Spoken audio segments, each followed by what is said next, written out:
Hi everybody, it's Sarah Cray with Let's Make Art, and I teach watercolor, a new tutorial every week, and this week we are doing coral project. Coral. This one is loose, this one is fun, bright colors. We're just here to play, you guys, so I'm excited for this one. We have Michael here who's working the cameras for us. Well, hello. He's also my husband. And we are using 2 paintbrushes, a round 6 and a round 2. These are our go-to brushes. Let's do the steps for this project. Sweet. So, our very first step is we are going to do the light pink large coral that's here in the background. Our second step is we will be doing kind of this dark pink slash coral color, coral. Step 3, we will be doing purple foliage. Step 4, we will be doing the yellow foliage. And step 5 is the jellyfish. Here. We are going to be using 4 colors in this project. So we have pink. Just a really, I love this color because it's like a light pink naturally. We have violet. And I say it like that because I love this color. Just reminds me of Willy Wonka. You're turning violet, Violet. Totally. We have fuchsia, another great pink, and we have dandelion yellow. Here, so those 4 colors. And the brand is our liquid watercolor brand, Dandelion Paint Co. If you are curious as to the brand. Okay. So we do not have an outline with this project, so let's do our oath and then let's get to painting. So if you can raise your right hand and repeat after me. I promise to be kind to myself. I promise to be kind to myself. I promise not to compare my work. I promise not to compare my work. And I promise to have fun. And I promise to have fun. Thank you guys so much. I love starting this way. And this one is fun. I mean, this is loose. We don't have an outline. I'm kind of showing you how to draw coral. We're playing around. So remember, if there's anything in this project I want you guys to focus on, it's to have fun. And please remember, this is only a sheet of paper. The worst thing that can happen is you throw it away. And we give you an extra one in the box so you can try again. No biggie. The stakes are low here, you know? NBD. NBD. Okay, so I'm going to start off with doing my first layer of the large coral in the background, because with watercolor paintings, because the paint is transparent, you have to do the farthest layer first and build on top of it. Okay, well, that's probably true in most paintings actually, but watercolor especially.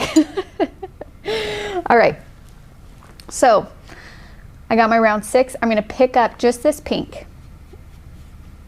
And to achieve the feeling of depth, I want you guys just to notice something really quick. Where these first layers, especially this like pink coral layer, I want it to be a lighter value because I want it to feel farther away. That's how we kind of communicate different depths of plane, is by value color. That's called atmospheric perspective. It is true. I know I've mentioned it before in other tutorials, landscape tutorials specifically, but the whole idea is that when you are painting space, something that's far away, because of the atmosphere, it will get lighter in value and less contrasty, okay? And then as the foreground comes closer to you, you will have darker values and higher contrasts. So both are true, okay? So that's kind of the whole idea between the layering process of these corals. I wanted it to feel hectic and full. I wanted it to feel like the ocean is all around you and there's so many different things going on and it's layers and all of this stuff. So I'm starting with the light value very first for my background, and then I'll build up as I go. Okay, so just taking this pink. And the wonderful thing about coral, as I was like playing with it and teaching myself how to paint it, is it's kind of similar to when we've done tree trunks and the branches come out. But the nice thing about it is coral is not totally even. Where with tree trunks, for the most part, as they branch out, they start thick and then they get thinner and thinner and thinner, right? Where coral, it kind of starts, it branches out, and sometimes it gets thick on the end. You know, it's kind of more rounded instead of sharp, like when you think of twigs. So that's kind of the idea we're going here with our corals. So I'm going to start in this bottom left-hand corner, and I'm just going to start thick. And I really just am kind of curving it. I want it to be a little bit wavy. And there's like my main branch, you could say, and then I'm just doing little ones off of it. Now again, I want you guys to focus on keeping this rounded instead of like sharp for these corals here. Okay, so let it be wavy, let it be uneven, round off the edges.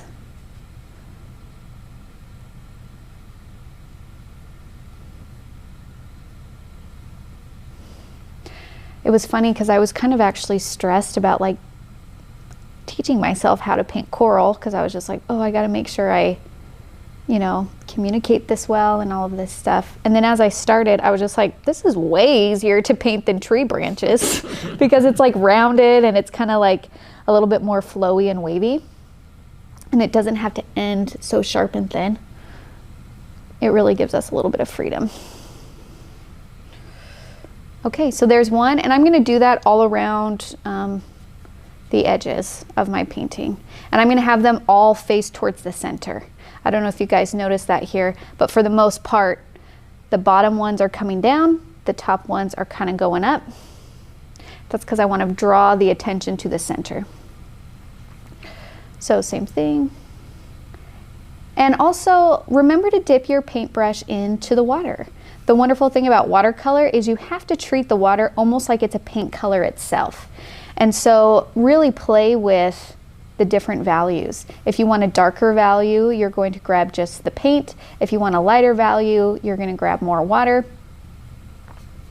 But what I really like about this pink color is that even with a lot of paint, it's a light value naturally. So it makes it a little bit easier for me to have control of this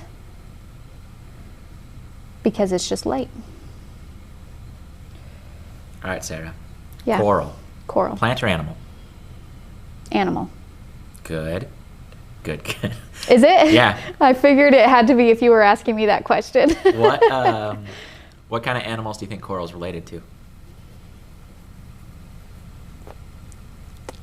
I don't know. Well, their family's called Cnidaria. Okay. And it's like jellyfish and anemones. Okay. And they all have special stinging cells. Stinging cells? Yeah, like when okay. you get stung by a jellyfish. They're called, what are they called? Oh my gosh. Cnidocytes. I just looked it up. Cnidocytes? Anyways, it's kind of like a bee sting. They inject like a smidge of poison, and they have like little stinging cells, and that's why when you get, you know, stung by an anemone or stung by a jellyfish or step on some coral, you're going to have a bad day. Oh, so it's not like, because I've seen movies where like coral, like people step on coral, or it's like a surfing crash and they get it stuck in their leg. It's not that it's like a sharp thing. It also has stinging elements to it. Well, it's both. Yeah. Okay. I mean, like having It's a both. piece of coral in your leg's not fun. Yeah. But also, I think, I've never stepped on it, but I think it also burns you. That's really interesting. Yeah. Coral is so beautiful. And it's one of those things that's good to know, because I think sometimes maybe people aren't aware that it's like this living thing, and like they'll step on it, maybe like, you know, walk across it, and it actually hurts the coral to do that really bad. What you're painting right now is essentially their skeleton. They're like colonies of little tiny, tiny animals, and they like band together and they kind of just make their own skeleton as they grow. And like What? they can colonize different parts. Like if they feel like abandoning the trunk, quote unquote, they can like all colonize the tips, or like, What? yeah, That's amazing. it grows their own skeleton. That's why like when the coral is bleached, you know, like when they die, it's because all of the like actual animal leaves the coral. Oh, really? Yeah, the colorful part is the living part, and then the white part is just the bone structure. What? Yeah. I'm sorry, my mind is blown right now. I had no idea. That is so cool. Science. Science, man. Okay, and I just want to note here, as you're adding your coral, I'm letting mine go be really big and light because I want to fill the background space. And that's what is the good thing about this first layer, is like kind of filling the space, but because it's such a light value, it's not like overtaking the space, where the next elements we'll add will be darker, which means if we paint them really big, if we paint them like this huge thing, it will take over the composition. So if you want this to feel full with the background, you know, do that with this light value coral that we're putting in here. That's why I'm kind of like really letting it go and expand. And remember to keep your little, am I saying coral like branches, right? Like, do you think that's the correct terminology? Is there a better way to say that? I mean, I think it's right. Let me look. Okay. Remember to keep them a little bit wavy. Let them be round.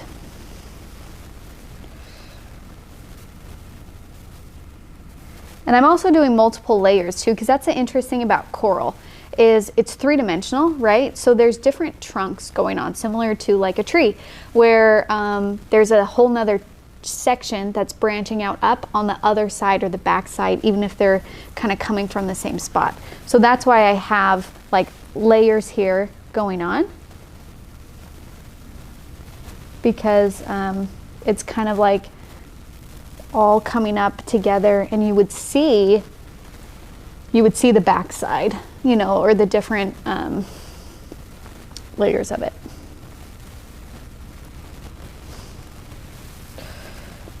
Okay.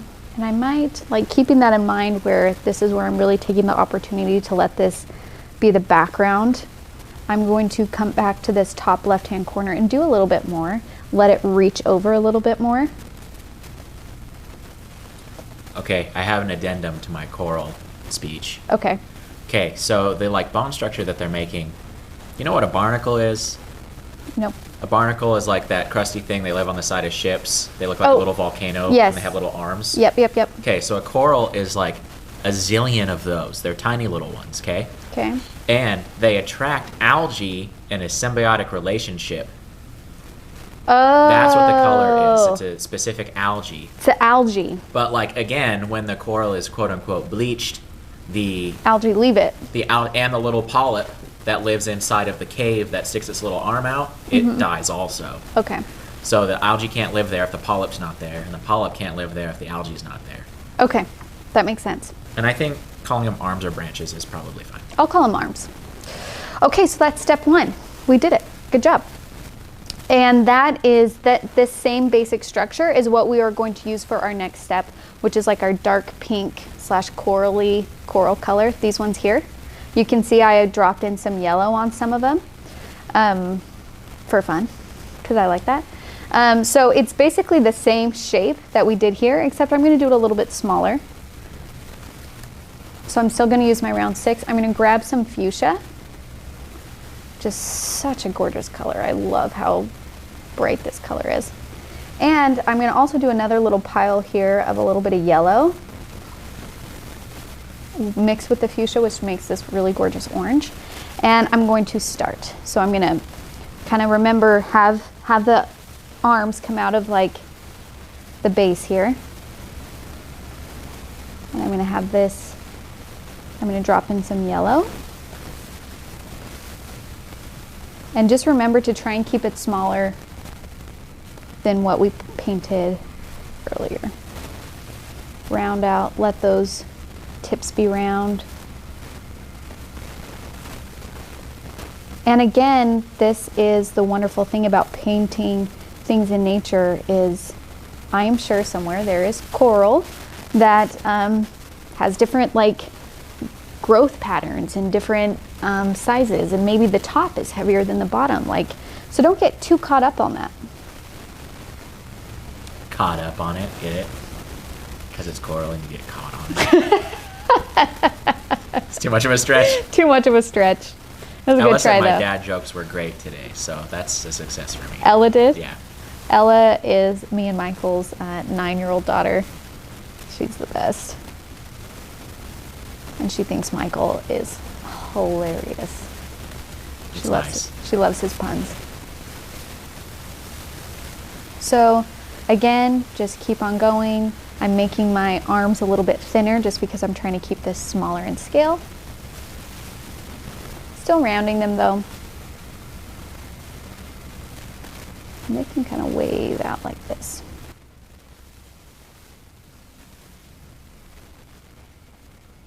Okay.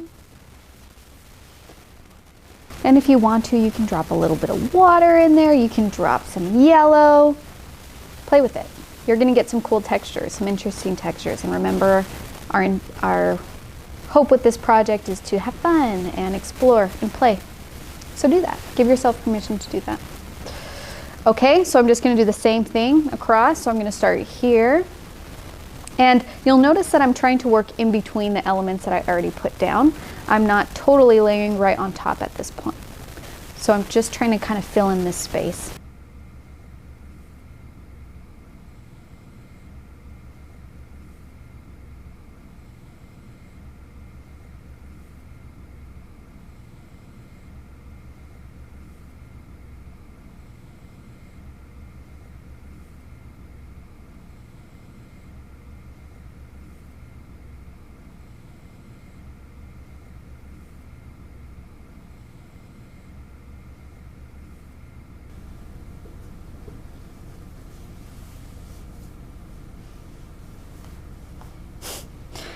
I gotta tell you, I am having the best time with this project. I love that. I feel like this is like a low stress one because I feel like coral is a lot easier to create these shapes and it just kind of has a fluid movement in general. So I kind of feel a little bit free.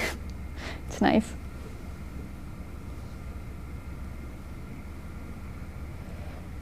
Maybe drop in some yellow because why not? Oh yeah, look at that vibrant. Those colors are so cool. I love like pink, purple, yellow color palette. I do. I just think it's gorgeous. Okay. I'm going to have some just poking up here. So another thing I want to let you guys know is you don't have to have the same exact size all around. Like, for example, the dark pink coral that we're working on, I just have little bits poking up here. Okay, so like, again, just giving you guys permission, it doesn't have to be exactly the same across the board.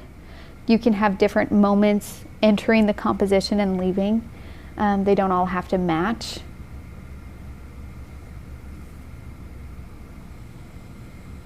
Okay.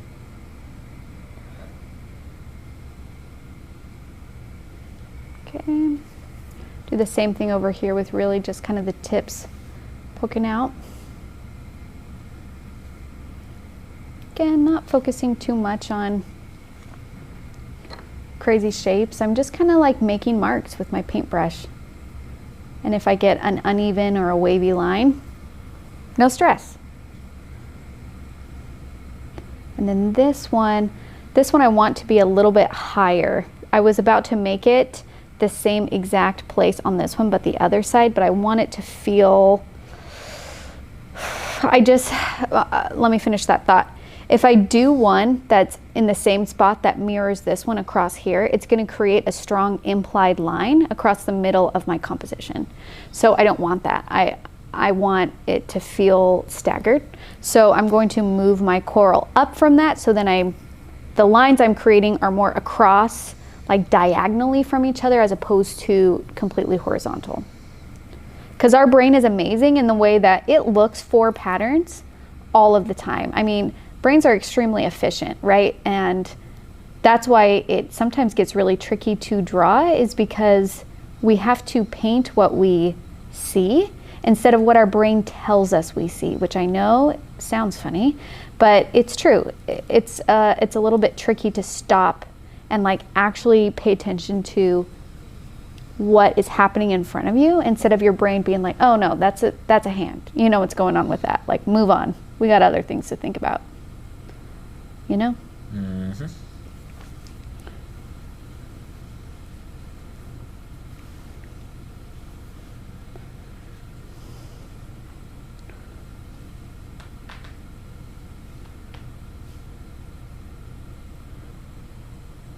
Okay. That is step 2. Now we're going to move to step 3, which is kind of more the purple foliage. And what I mean by that is I have these like kind of more spiky corals here, and there's different types of coral. So when I was looking at reference photos, there's different shapes where there are some that are round and almost tube-like. There are some that are kind of like, this is kind of embarrassing, but I think of like cooked cheese, you know, like cheese crisps, how they're kind of crusty and like scaly. That's what some of them reminded me of. So there's different types. So I was just trying to introduce different textures into here, so it's not all the same texture. And then I have kind of like these seaweed leaf things. And again, this is the fun part about art, is you get to take liberties with the world that you are creating. We're like, is this totally representative of a plant that lives with this coral in this area? I don't know. But I thought it was a really interesting texture to bring into my painting, and as an artist, I get to make my own world. So the reason for these long skinny ones is I really wanted it to feel like that same overgrown wildness that you might see out, you know, especially I'm just thinking of like when you go on hikes and, you know, there's all these vines over the walls and there's, you know, bushes and all this foliage and growth everywhere. I wanted it to feel like that, just underwater. So I kind of filled it up with some fun stuff. So I'm going to move to my round 2 for this because I want it to be thinner, and I'm going to move to violet. Violet, just the nature of the color is a darker value than what we've introduced so far. So that's holding true to our layering of values. And for these kind of like thinner, sharper cheese crisp corals, it is going to be a little bit more similar to how you might do a tree, where maybe not as curvy, it gets a little bit spiky, and it does get thinner as you go out. Now I want to point out here, and you guys can kind of see this, is sometimes when I'm doing thin lines, my brush lifts and I get these gaps like here. I embrace those. I don't think there's anything wrong with them, because sometimes when we get like gaps, we think we have to like go back and reconnect that line. But really what that does is it draws more attention to that line, because it's really hard to match thickness and line up everything perfectly. So I let it go. But along with that is the value of letting there be thin gaps is also true to what our eye sees in nature. And let me explain that a little bit more, where think of a spider web. Think of how you see only some parts of the spider web depending on how the light is hitting it. That is true in nature. That is true for thin lines. That's true for it, where the light is illuminating certain parts, and if the light isn't hitting it, we actually don't see anything there. And it's our brain that puts things there in it for us. And that's pointing back to what I was saying earlier about our brain likes to make a lot of assumptions, and it's really hard to fight it. But that's just what we got to do, you know? It's part of it. The other thing I like about doing projects like this is when there's so much going on, so many layers, so many different textures and colors, values. It's okay if you got a wonky thing here and there, because the viewer won't really pick up on it, right? Like if you're just painting one single thing on a sheet of paper, which we often do, if it looks a little bit wonky, it's kind of easy to notice that, right? And to point it out. But when we have so much going on, if we have a wonky coral plant right there, nobody's gonna see that, you know? So sometimes we might notice things about our own painting and be really hard on ourselves when actually, you know, they wouldn't really see it. Okay, and I just feel like I need more spikiness, so I'm gonna add some thinner lines across here with these arms and branches kind of that I painted. I had a photography teacher in college he was talking about archival photography, because people want to make perfect reproductions. I say this in painting too. You want it to be so accurate, you want it to look just like exactly what the real thing is. It's called archival, when in reality, people don't want to look at that. People want like stylized, or you know what I'm saying? Yeah, like sometimes we get caught up that the value in what we bring is how photorealistic we can make something. But that's the beauty of Art. Art is that it doesn't have to be photorealistic. Our techniques don't have to be so true to nature, because we're all familiar with that world. And sometimes the value of art is introducing people to a different world and allowing them to experience color or a life in different ways than what they already know. And that's not to say that there's no value in understanding the techniques to create photorealism. I always think there's value. I mean, we kind of said this in art school, is you learn the rules, so then you learn how to break the rules in the way that you want to break them.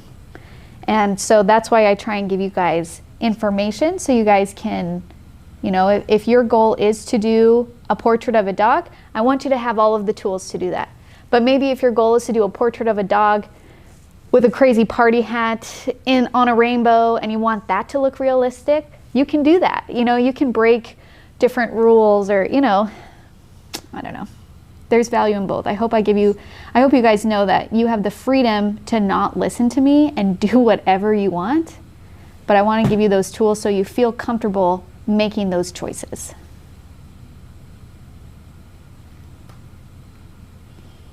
I feel like I just like talked heavy on a point you were trying to make, my dear. I'm sorry. No, you nailed it. Okay.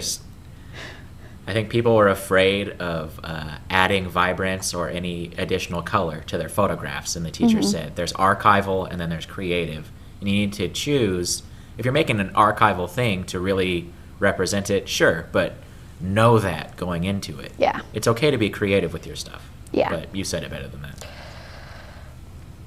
Okay, I'm going to do one more purple one here, and then we're going to do the long kind of like spiky, they're not seaweed, Kelp. but kelp. Is that what kelp looks like? Yes. I thought kelp was rounder. Am I making that up? I think kelp has big, like, banana leaves. So maybe not like the little, like, splay things I have here at the end, you know? Roman crown plant. Yeah. I have no idea what it is.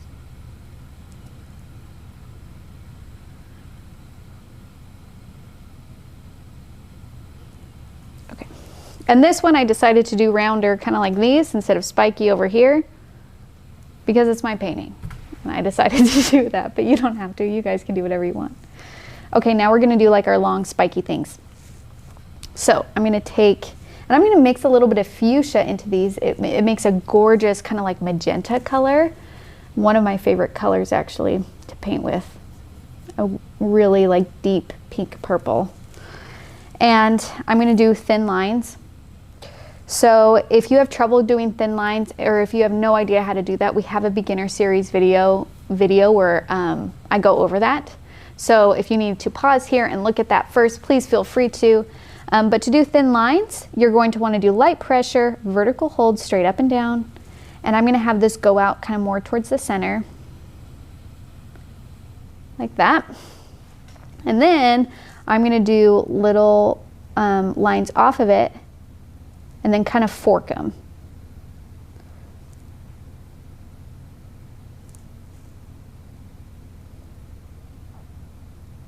Like this, and I'm just going to make my way down. And if you want to make them bigger as you go down, you can. I'm going to try and keep mine around the same size, because very quickly I can make these really long things and I don't want it to overpower my composition. So for the most part, I'm going to keep them the same length and width. The top ones can be a little bit skinnier if you want.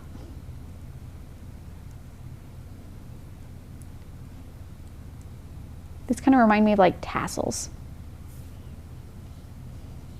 So just thin strokes. Doesn't have to be perfect. Just introduces a new shape to this composition, new texture, you know? I love sea plants. It reminds me that us humans living in the air acts like a fluid, and it has a lot of different things in it, like carbon dioxide and oxygen and nitrogen and all those things. Sea plants are fun because you realize that underwater is the same thing. Water also houses carbon dioxide, you know? Like, underwater plants function very similar to above ground plants. That is so Isn't cool. that weird? Yes, I never actually thought Yeah. about that.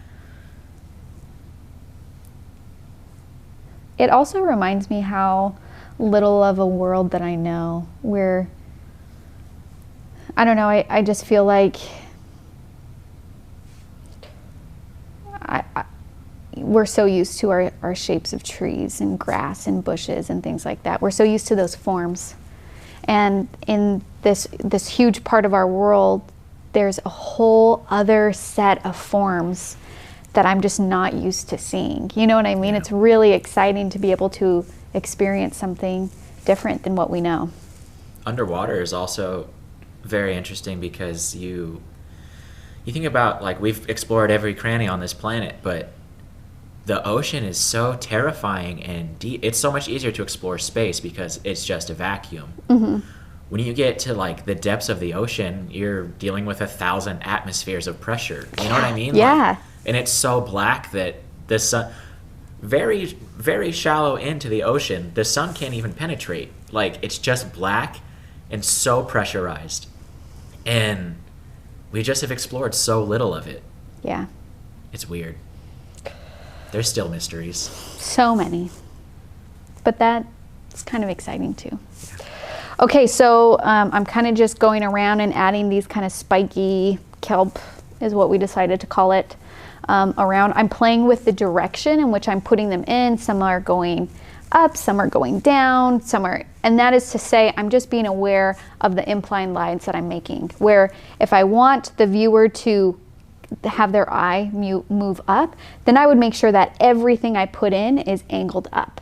But I want to keep my viewer's eye in the center, which means I want their eye to stay stuck in here. So I'm putting things crisscross, so when they're introduced to a new thing, it brings them right back down. So yeah, I have this going up here, but then when their eye gets here, it draws them right back in. So it kind of keeps them in here.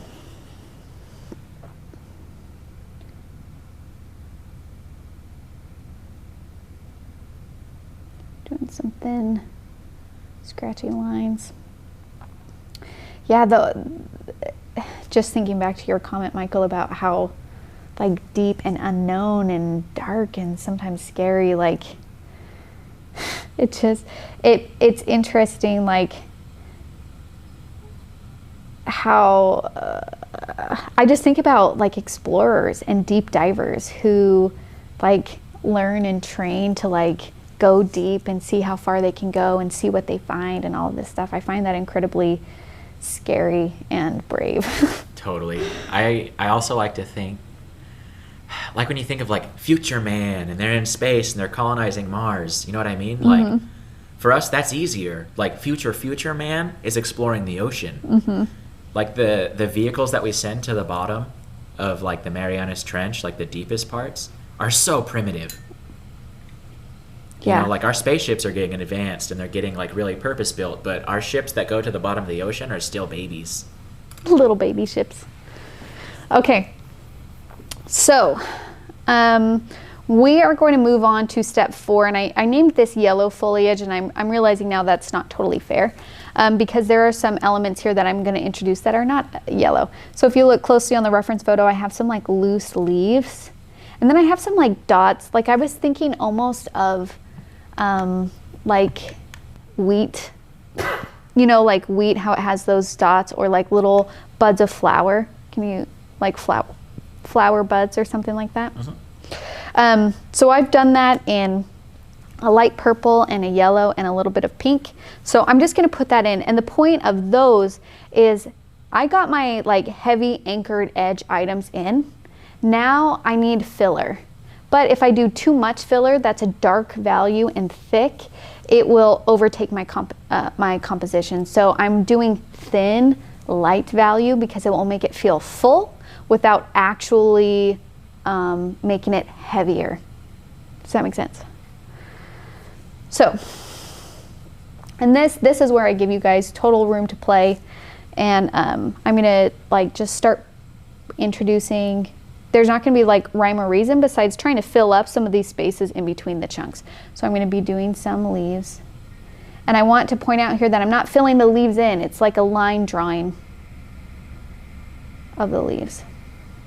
Just outlining it with my round 2. It doesn't have to be perfect. Leaf ghosts. Yeah. If you want to fill these in, you can. Please just know that it will create a different weight to it. Might make it feel heavier, which is not a bad thing, especially if you're really trying to fill in an area. But I liked that I just had like outline leaves. I thought that was kind of like a cool element that we don't have yet.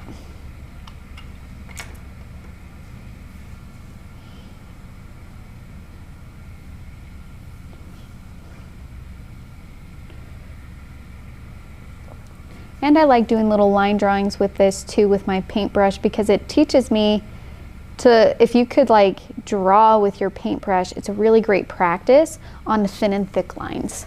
So if you need a little bit of practice doing your thin lines, try drawing with your round 2 instead of like a pencil or a pen for a bit, just so you can understand how much pressure you need to use to get those thin lines.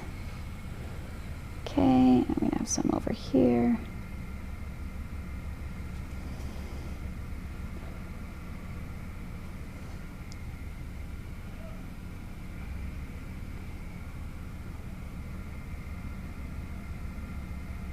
Sorry, I'm like fully enjoying these little loose leaves that I'm putting in here. I love the texture that those bring to it. Me really too. awesome. It brings like a tenderness. I don't know how else to say that. A softness maybe, or delicacy. Yes, thank you. It feels delicate. And that's going to be the same thing with these kind of like these ones here where it's kind of like dots. So to do that, I'm going to do like a thin line. Okay. And then I'm going to do little arms, but I'm going to purposely lift up my brush. So it's just little, like not, I don't want to say dashes because then I feel like that means that you guys have to do them evenly spaced. That's not what we're trying to do here. But I am lifting up my brush. Is that called stippling? Yeah, I think so. I just know they make pens that will stipple automatically. That's cool. Like you hold it, it goes like thump, thump, thump, thump, thump. Like a little jackhammer. So again, it's just trying to introduce, using Michael's word, a delicate touch to this painting.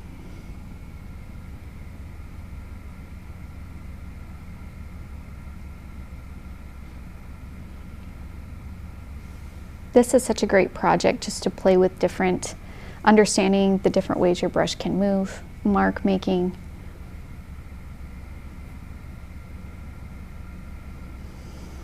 Yeah. Yes, sorry, that just feels so nice. And then I really love that. I'm gonna do that a little bit with the yellow, but I'm gonna add a little bit of, just a tiny bit of purple to my yellow. Yellow and purple are complementary colors, and what that means is if you mix them together, you'll get like mud.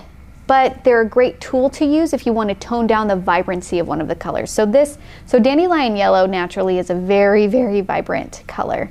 I want yellow, but I don't want to use straight yellow because that will be like so bright on my paper and draw more attention to it than what I intend. So I'm going to take a little bit of purple and mix it with my dandelion yellow, and now I kind of have like a gold, like a neutral yellow. So I'm gonna just start introducing that here and there.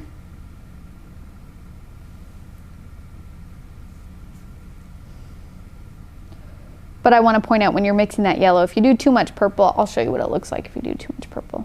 Here's my yellow, here's purple, and it will just turn brown.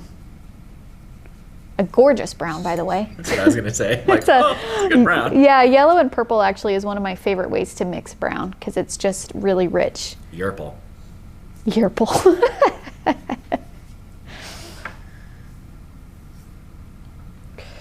Okay, and then I'm going to introduce yellow up here.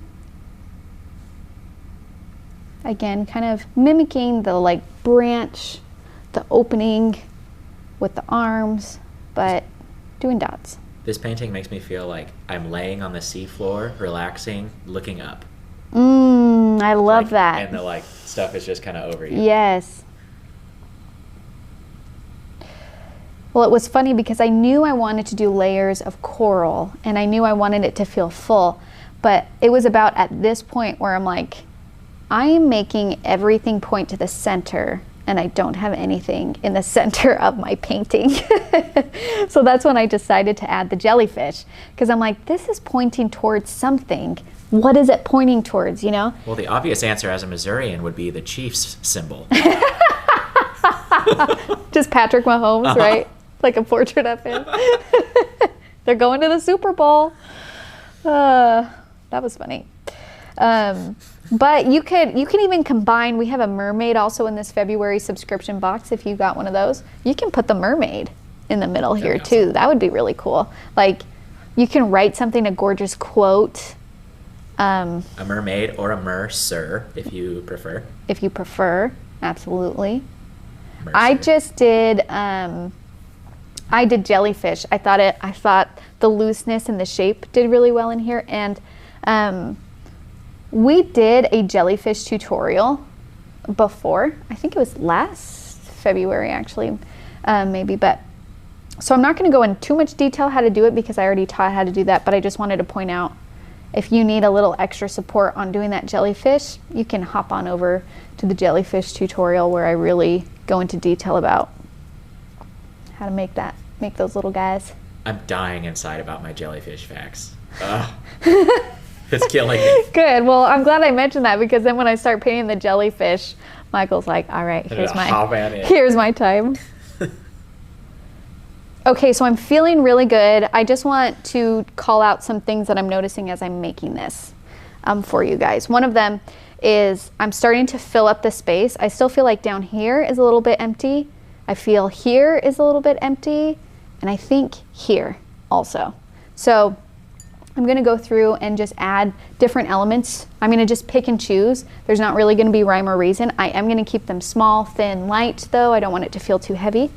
But I wanna give you guys permission to look at your painting.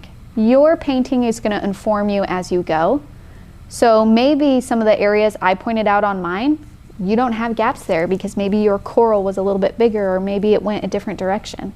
So please know that you are totally fine making your own decisions, and you guys can. And it's better for you guys to practice doing that, even though sometimes that's hard, because then that's how you'll learn.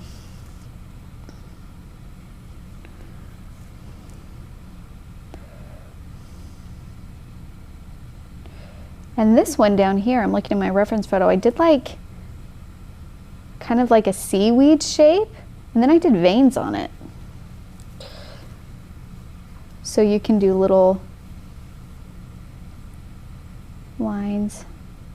Again, just introducing different textures to what we have going on here. That's cool. And also maybe pay attention to the color rhythm of what's going on in your painting. I felt like I was missing a little bit of warmth from this corner, so I'm doing a little yellow plant poking out, just a hint, just to be like, no, there's some warmth over here. I feel like really heavily I'm missing it on this side. See how there's so much yellow over here, and over here there's none? Let's put some in there. Where on my reference photo, I have some yellow poking out on my coral, and I have that. It's just interesting. Going back to talking about the deep ocean, and you said that you get so used to like the shape of trees and things on the land. Mm-hmm. It is crazy to me the like difference of form that things in the deep have, because they have to have different function. You know what I mean? Yeah. Like anglerfish, those weird with the like little lamp in front of their head. Yes. And the huge teeth. Like on Finding Dory or Finding Nemo. Those are real. I know. And it's so crazy. It's so cool. And their bodies are so different. I'm sure you've seen the blobfish before. Uh-huh. Yes. That's not what they look like. That's just because their bodies are built for being under extreme pressure, and when you bring them up to the surface, they just turn into blobs. What? They look like a normal fish when they're in their habitat. I had no idea. I mean, it's sad, but they essentially like pop when you bring them up. Oh, that is really sad. Yeah. And then make fun of him for being a blob. Oh my gosh. I have absolutely seen pictures of blobfish, and I had no idea that that's because they're not pressurized anymore. And that's Yeah. Whoa. Yeah. Okay. And then following my own advice, looking at the colors that I have going on here, I feel like I need to do a little bit of this fuchsia coral popping out right here, just a little bit. I feel like I'm missing that from over here. You're so brave just throwing stuff in like that. Goodness. Oh,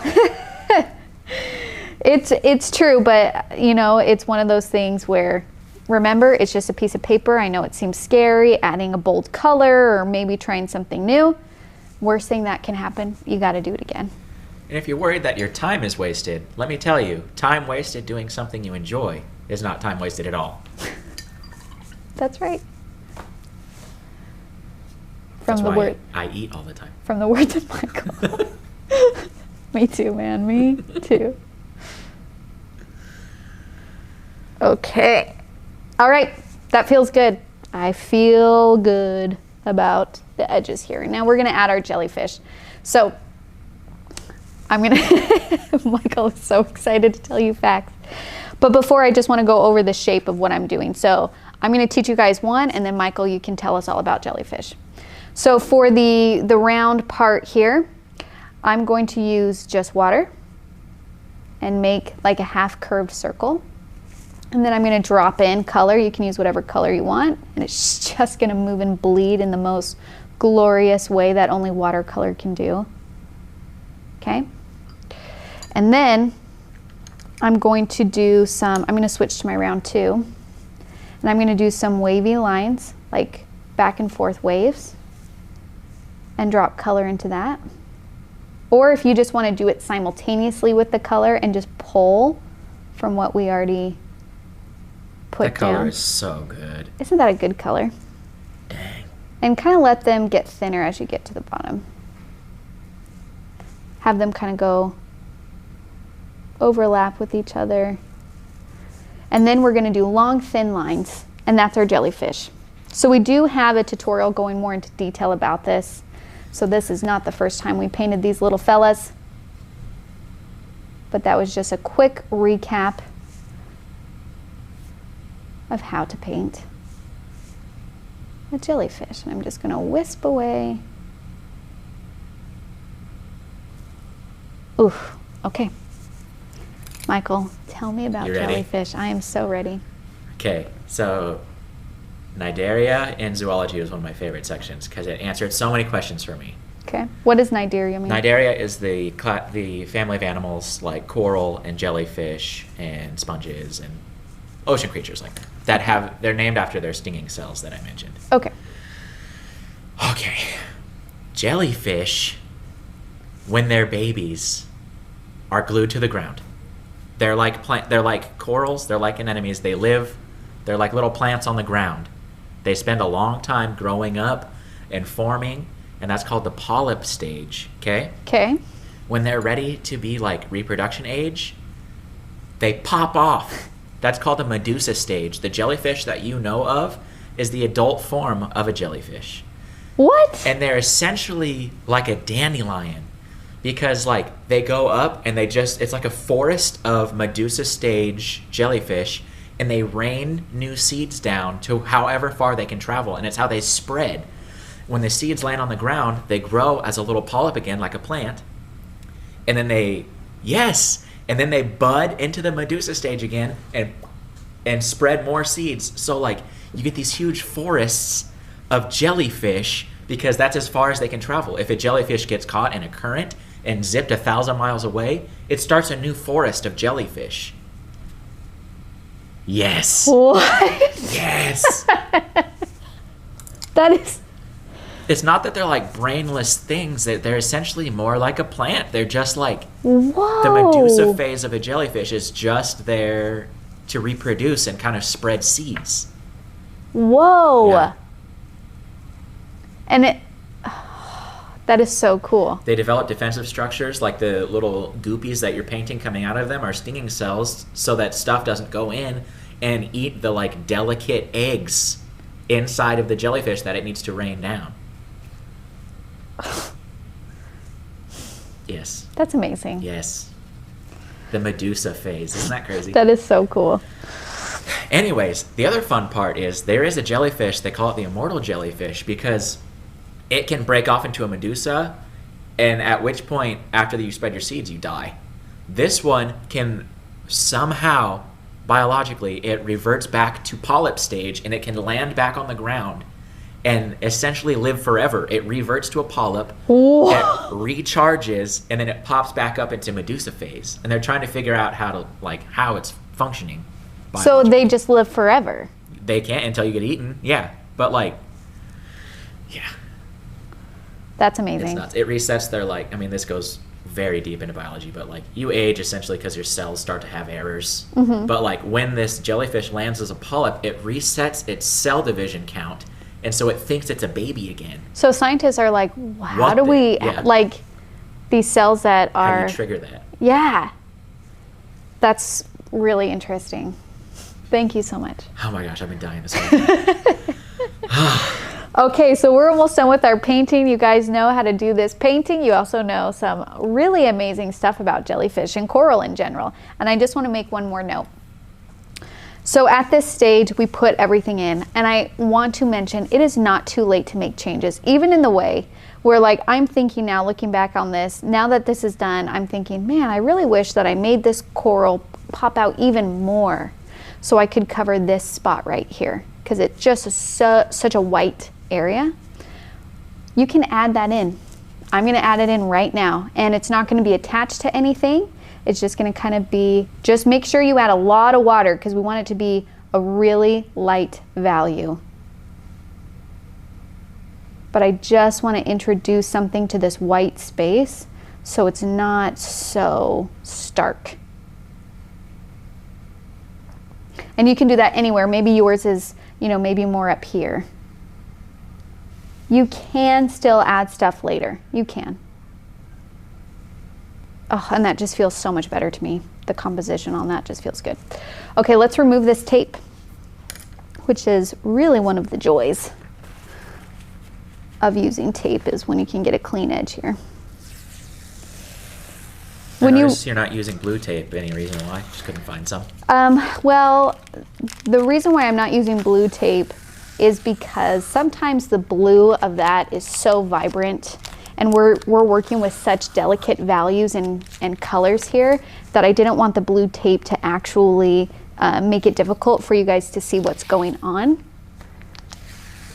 because of that. Some other times it doesn't, the color of it or the darkness of it doesn't matter, but this one I felt I didn't want it to take away. When you pull off tape, you want to do it from the side that's closest to the painting and pull away. That way if it does catch or rip, it will do it away from your painting. And just do slow little bits at a time. Also, somebody told me that if you heat up your tape, with a blow dryer or something, it makes it way easier to remove and you won't rip your paper. And that's our project, you guys. We did it. So I hope you had fun with this one. I really hope you allowed yourself to be curious and to try new things and to put a dash of color there, or to do this interesting plant that maybe doesn't exist, and really just have fun with your creativity. So if you're on Facebook, I would love to see what you're making, and so would everyone else. We have a watercolor group just for that. That's called Let's Make Art Watercolor. You request to join it, and you're part of this community that's all learning and sharing together. We're on Instagram, so you can tag us at Let's Go Make Art or hashtag Let's Make Art. And if you need any of these supplies, you can find them at letsmakeart.com. Thank you, Michael. Thank you. We'll see you guys later. Bye. Bye.